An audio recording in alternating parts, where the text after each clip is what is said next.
Victoire des Los Angeles Lakers face aux Dallas Mavericks. Le premier match de Luka Doncic face à son ancienne équipe.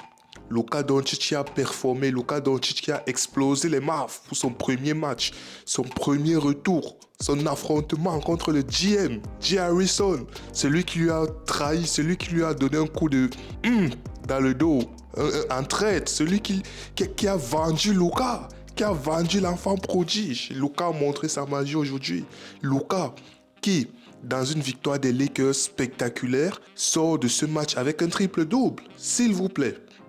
Luka Doncic, triple-double. Lors du dernier match, Luka Doncic, c'était les premiers 30 points de Luka Doncic lors du match d'avant. Et le match de cette nuit, premier triple-double. Comme quoi, Luka, qui va lentement, va sûrement, il est enfin arrivé aux Los Angeles Lakers. Mais alors, on ne va pas parler que de Luka. Cette victoire de Los Angeles sur les Dallas Mavericks est marquée surtout par deux hommes, trois hommes même en particulier. Luka Doncic, bien évidemment. Monsieur LeBron James, encore une fois, la valeur sur celui qui ne déçoit jamais. Et Austin Reeves. Je pourrais ajouter Rui Hachimura. Comme quoi, ce top 3 des Lakers, limite top 4, si j'inclus Rui Hachimura à l'intérieur, est magnifique. Les Lakers qui affrontent les Dallas Mavericks, on se doutait un peu que l'accueil allait être, je vais dire favorable, c'est normal vu que ça se jouait sur le parquet des Lakers. Mais alors l'accueil des Dallas, plus précisément du GM, J. Harrison, la première rencontre entre le GM des Dallas et Luka Doncic depuis le trade, si on peut le dire comme ça. On imaginait que Luka allait, il allait être en mode vengeance. Il allait montrer que le GM a fait du n'importe quoi en fait. Et ça s'est vu ce soir. Ça s'est vu. Les Lakers, premier quart-temps des Lakers, s'il vous plaît. Premier quart-temps de Luka Doncic, s'il vous plaît. Il était presque en triple-double. Luka Doncic a fini le premier quart-temps avec un truc comme 11 points, 9 rebounds, 7 passes décisives. Tu étais en mode, ah ouais, c'est sûr que le GM de Dallas, il a vu ça et s'est dit, oh là là, je suis dans une sauce.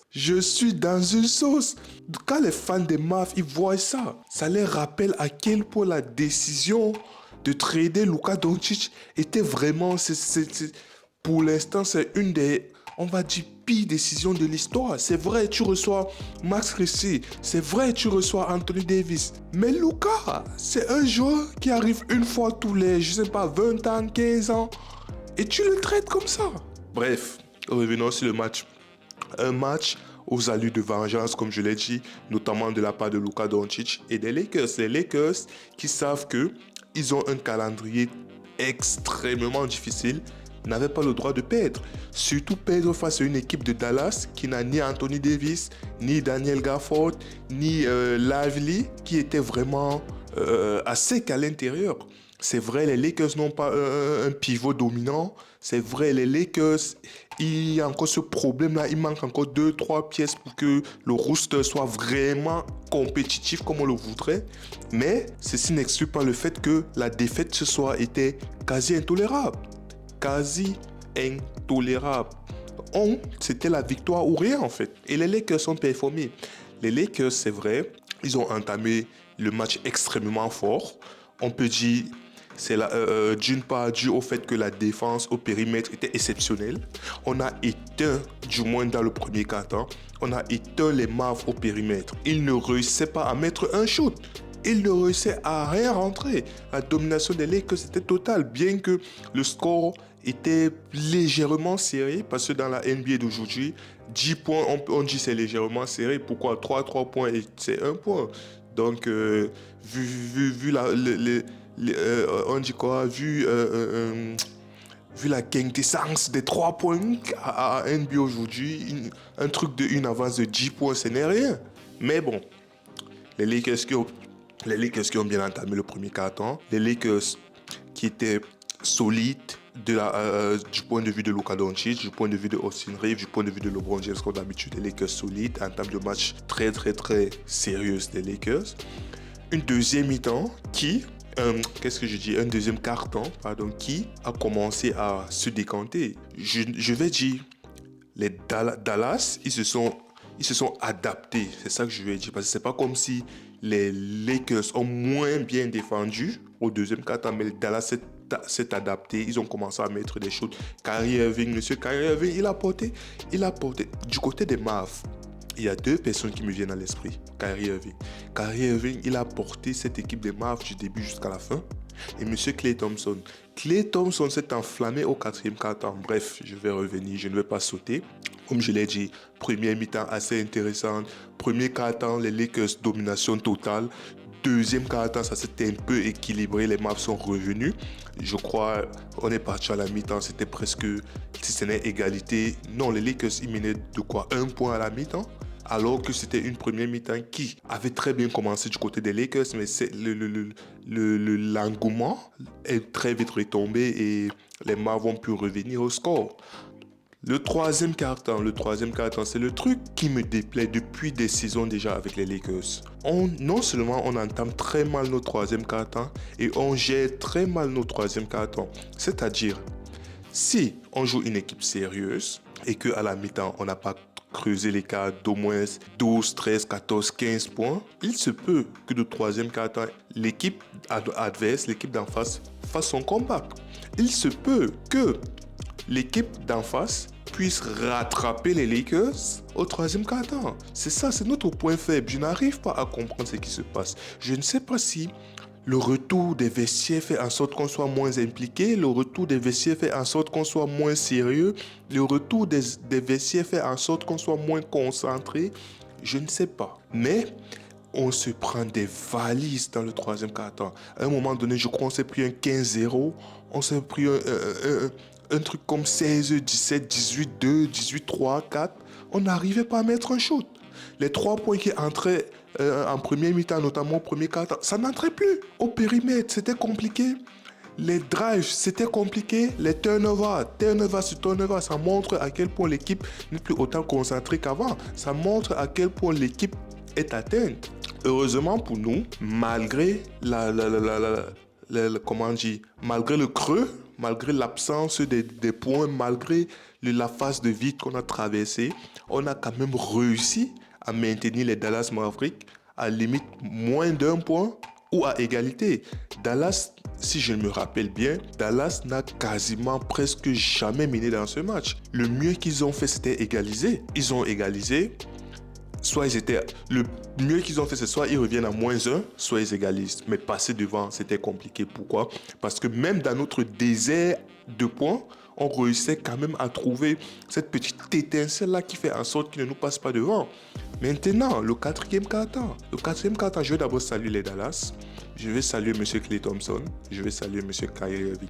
M. Klay Thompson, à un moment donné, m'a fait douter. M. Klay Thompson qui n'arrivait pas à mettre un shoot avec ses partenaires. Quatrième quart-temps, c'était devenu, je sais pas, le panier était devenu une bassine. Tout le monde, c'est-à-dire Klay, il a enchaîné un truc comme 3 points consécutifs. À lui seul, 9 points.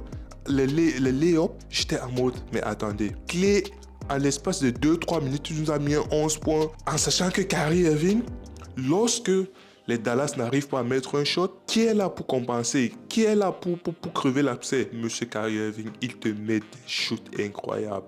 Il te met des 3 points avec la main sur le visage. Pénétration. Il y a comment on l'appelle Jackson Hayes dans la peinture, il y a LeBron, il y a qui tu veux. Il y va seul contre tous et il reçoit avec les noirs. Quand tu as un Kyrie Irving à ce niveau, c'est exceptionnel. Il est incroyable. Kyrie est incroyable. Et je me dis, imagine, il n'y avait que Kyrie Irving en face. Si on peut le dire comme ça, c'est vrai. On peut citer Max Christie, c'est vrai. On peut citer Klay Thompson. Mais si on doit vraiment dire un joueur aussi qui ont fait le game plan, le seul c'était Kyrie Irving. Avec un seul joueur, en la personne de Kyrie Irving, le match était close. Combien de fois, lorsqu'on va affronter cette équipe de Dallas, avec Gafford présent, Lively présent et surtout Anthony Davis présent avec Kyrie Irving, qu'est-ce que ça va donner? Comment est-ce qu'on va survivre à ce tsunami? Comment est-ce qu'on va survivre à cette tempête? C'est la question que je me pose.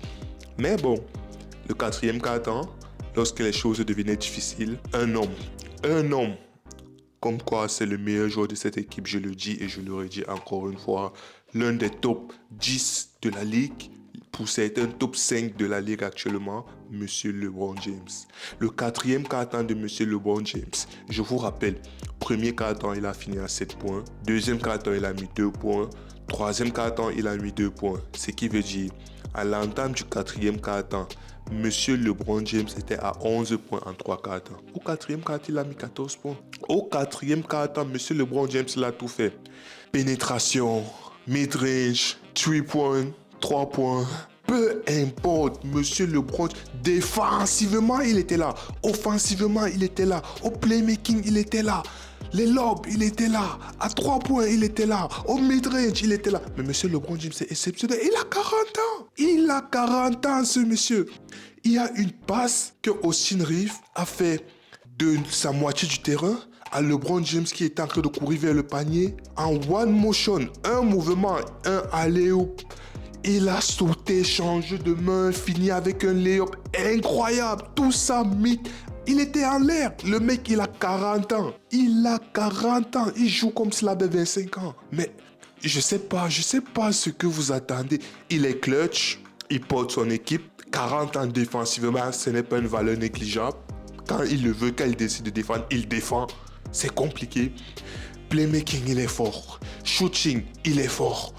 Il est fort partout.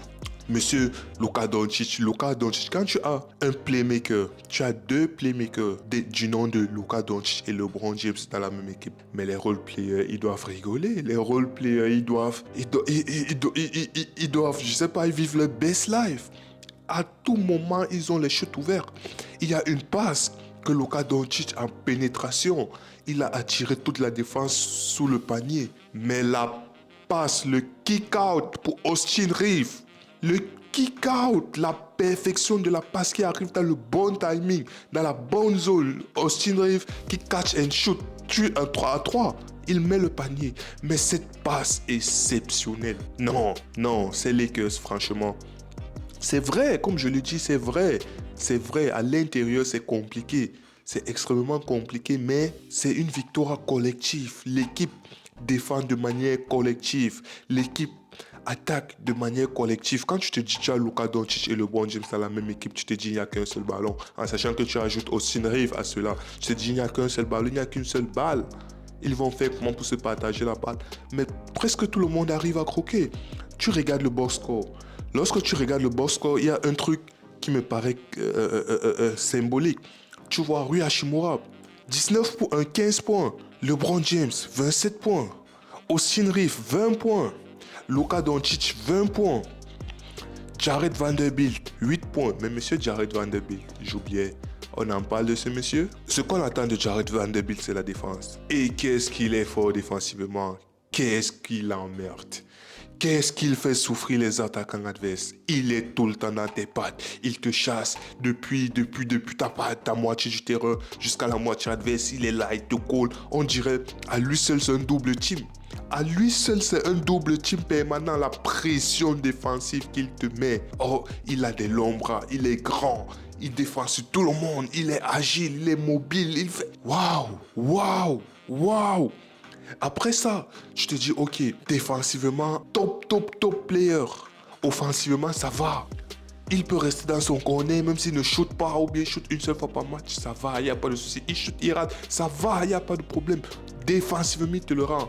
Mais lorsqu'il réussit à mettre 2, 3, 4 paniers offensivement, tu te dis, mais alors, ce mec, franchement, respect. Respect pour ce mec, énorme respect.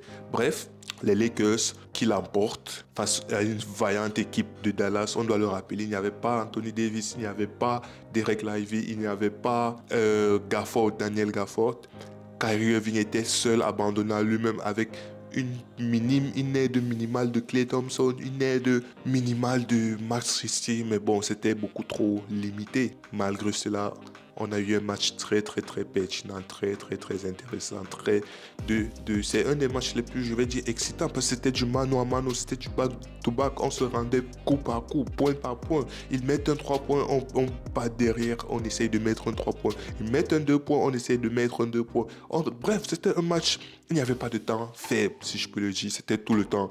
On était tout le temps sur le qui-vive, c'était un match vraiment alléchant, excitant et à la fin, un match à la fin duquel, c'est ça? Bref, un match auquel les Lakers l'emportent à la fin. Les Lakers avec un Luka Doncic en triple-double, un Luka Doncic à 19 points, 12 assists, 15 rebonds, un LeBron James à 27 points, 12 rebonds, 13 assists, un Austin Reeves à 20 points, 20.5 assists, 3 rebonds et un Rui Hachimura 15 points, 6 rebonds. Franchement, victoire magnifique. Et comme je l'ai dit, en sachant le calendrier qui nous attend, chaque victoire, on va la savourer. Parce que le mois de mars sera extrêmement difficile. Le mois de mars sera extrêmement éprouvant. Du coup, une victoire qui fait en sorte que les Lakers, ils maintiennent leur 5e place. Si je ne me trompe pas, ils sont à un match, une victoire des Houston Rockets qui sont juste devant eux. Une victoire et demie, un truc du genre. Attendez, je regarde pour être plus exact. Conférence Ouest. Ouais. Non, on est même passé 4e en fait. Les Lakers sont 4e. 35 victoires pour 21 défaites. Houston est descendu. 36 victoires pour 22 défaites. On est passé 4e, vous voyez.